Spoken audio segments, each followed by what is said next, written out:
चैत के नवरातन सबसे बड़ी नवरातन, वो हम माँ पटवारी मैया को अर्पित करते हैं, जो मेरी माँ पटवारी मैया ये हैं। पहले हमारी दादी लोग जब मनाती थी तो बहुत अच्छा लगता था। कोई पूजा कर रहा हो, कोई जल चढ़ा रहा है, कोई फल फूल चला रहा है।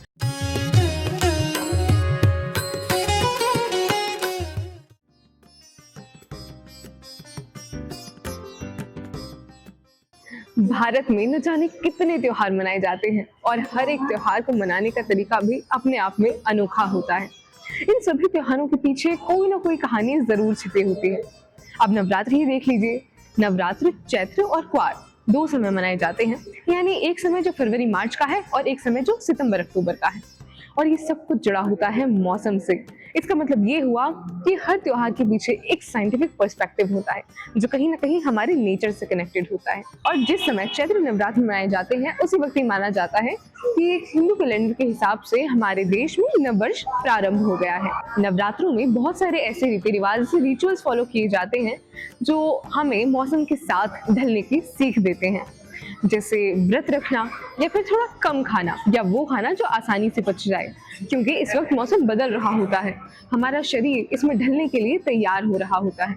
और दोनों ही बार ये नवरात्र उस समय मनाया जाता है जब मौसम में इस तरीके का बदलाव आ रहा होता है। आज के इस वीडियो में हम आ पहुंचे हैं दिल्ली के एक बेहद पुराने मंदिर जो न जाने कितने सालों से इसी जगह पर मौजूद है, और यहाँ आने वाले भक्तजनों से बातचीत करेंगे और जानेंगे कि उनके लिए नवरात्रों के क्या मायने हैं और वो किस तरह चैत्र नवरात्रों को और क्वार के नवरात्रों को एक साथ मनाते हैं या अलग अलग तरीकों से मनाते हैं। ये सब जानने के लिए वीडियो के एंड तक बने रहिए और चलते हैं हमारे साथ मंदिर के दर्शन पे।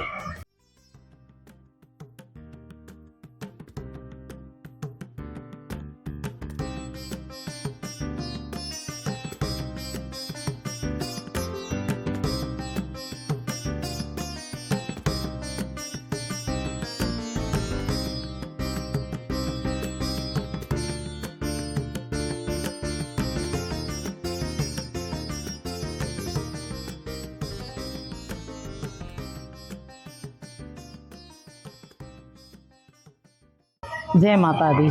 इस समय चैत्र के नवरात्रे चल रहे हैं, चारों तरफ माता रानी के नवरात्रों की धूम मची हुई है।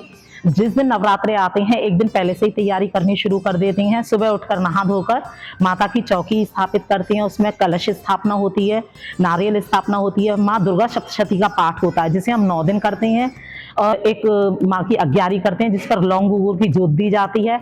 आरती पूजा करके फिर हम मंदिर आते हैं।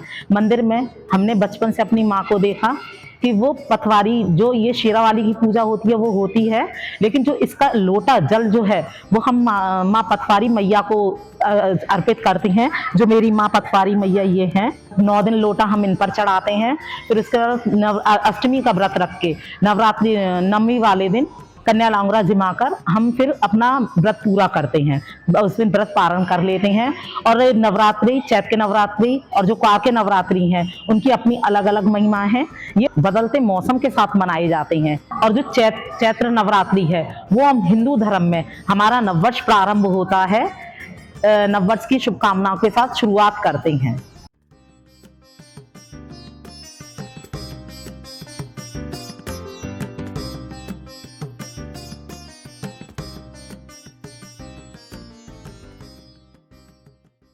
बोल साचे दरबार की जय, दुर्गा माता की जय। देखो हम बिहार के रहने वाले हैं, लेकिन हम लोग का ये है जो चैत के नवरातन सबसे बड़ी नवरातन है, लेकिन नहीं मानने वाला मानते नहीं है, लेकिन हम लोग तो मानते हैं। जैसे चैत के नवरातन में हमारे बिहार साइड में छठ पूजा भी होता है, तो संडे को नहा खाएंगे, कद्दू भात खाएंगे, सोमवार को खरना है, दूसरे दिन व्रत है। लेकिन इधर को नहीं मानते, हमारे बिहार तरफ बहुत मानते हैं, बहुत मन श्रद्धा भाव से अपना पूजा पाठ हर चीज़ करते हैं। लेकिन कार्तिक वाले नवरातन में, ये नवरातन में हम से मनाते हैं, पूजा पाठ हर चीज़ करते हैं, व्रत भी रहते हैं नवरातन में, चैत में भी, कार्तिक वाले में भी। अपने अपने मन में भाव, जिसको जो माता रानी दिए भाव से भोग लगाते, सुबह शाम आरती भी करते, सुबह शाम कलश भी रखते, अखंड जोत भी रखते हैं, माँ के श्रृंगार उगार चुन्नी उन्नी हर चीज़ चढ़ाते हैं।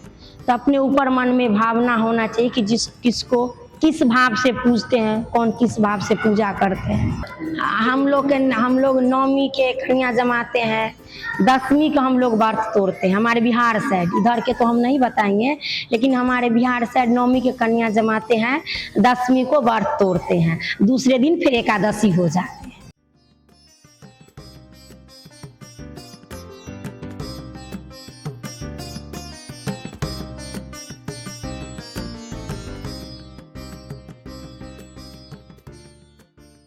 पहले हमारी दादी लोग जब मनाती थी तो बहुत अच्छा लगता था। अब हर चीज़ें कुछ ही इसमें बदल गई है। लोग बाग कहीं ऐसा कर दो, ये कर दो, ये हमें मतलब अच्छा नहीं लग रहा है, इस नवरात्रि में ऐसे बदल के कर लो। तो ये सब देखो, पहले ये होता था कि भगवान को, शेरा वाली माता को बैठाया जाता था, 9 दिन नवरात्रि मनाया जाता था, कलश रखा जाता था, पंडित को बुलाया जाता था, इनका मतलब वो पाठ चलता था 9 दिन का। 9 दिन पाठ करके वो पंडित कर और के फिर जाते थे। तब वो माँ भी हमारी बहुत अच्छे से मतलब उनका सब कुछ करती थी। कि अब उस नवरात्रि में, ये चैत्र का नवरात्रि में, जैसे कुछ लोग ये कहते हैं कि जौ नहीं बोना चाहिए, जौ को, क्योंकि अब हम धान वो गेहूँ काट दिए तो इस महीने में काट वाला होता है, तो इसलिए जौ नहीं बोना चाहिए। लेकिन गलत है। जौ हमारे लिए बहुत बड़ा पवित्र चीज है, क्योंकि जौ बाढ़ होता है, जौ बाढ़ा जाता है ना, तो हमारा भी सब कुछ बाढ़ होता है, हमारे परिवार आगे बढ़ते हैं हमारा। और लोग बात कहते हैं नहीं, ये तो चैत्र की नवरात्रि चल रही है, इसमें ऐसा कुछ नहीं है, जौ मत बो, ऐसा करो वैसा करो, क्योंकि अब ये कलयुग का आ गया जमाना। इसमें थोड़ा सा लोग बाग ना थोड़ा दूसरे हिसाब से करने लगे, पर हमारी दादी ऐसे नहीं करती।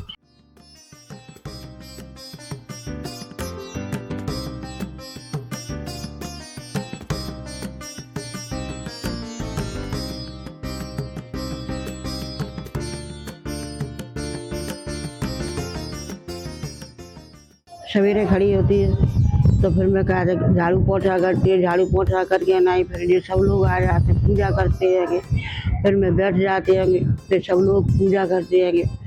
कोई कहा तो पूजा कर रहा हो, कोई जल चढ़ा रहा है, कोई कहा फल फूल चला रहा है, कोई कहा तो अपने ऐसे ही सेवा कर रहे हैं, कोई झोंक दे रहे हैं हमें। और चैत की और कुआर की 9 दुर्गा होती है, वो एक ही हैगी, वो छोटे दिन की है, ये बड़े दिन की हैगी। आज की इस वीडियो में हमने जाना कि कैसे चैत्र और क्वार के नवरात्रों को अलग अलग तरीकों से मनाया जाता है और इन्हें इस समय पर मनाने के पीछे के रीजन क्या है, आखिर क्या साइंटिफिक पर्सपेक्टिव है जो हमें इन 2 मौसम में इन 2 त्योहारों को मनाने का एक खास मौका देता है। नवरात्र अपने आप में न केवल एक त्योहार बल्कि एक पूरे मौसम की तरह आते हैं, एक ऐसी लहर जो सभी भक्तजनों को अपने साथ ले जाती है। ऐसे ही और वीडियोस के लिए बने रहिए और देखते रहिए 5 कलर्स ऑफ ट्रैवल। शुक्रिया। Like, share, subscribe and click on the bell icon to never miss an update from 5 Colors of Travel.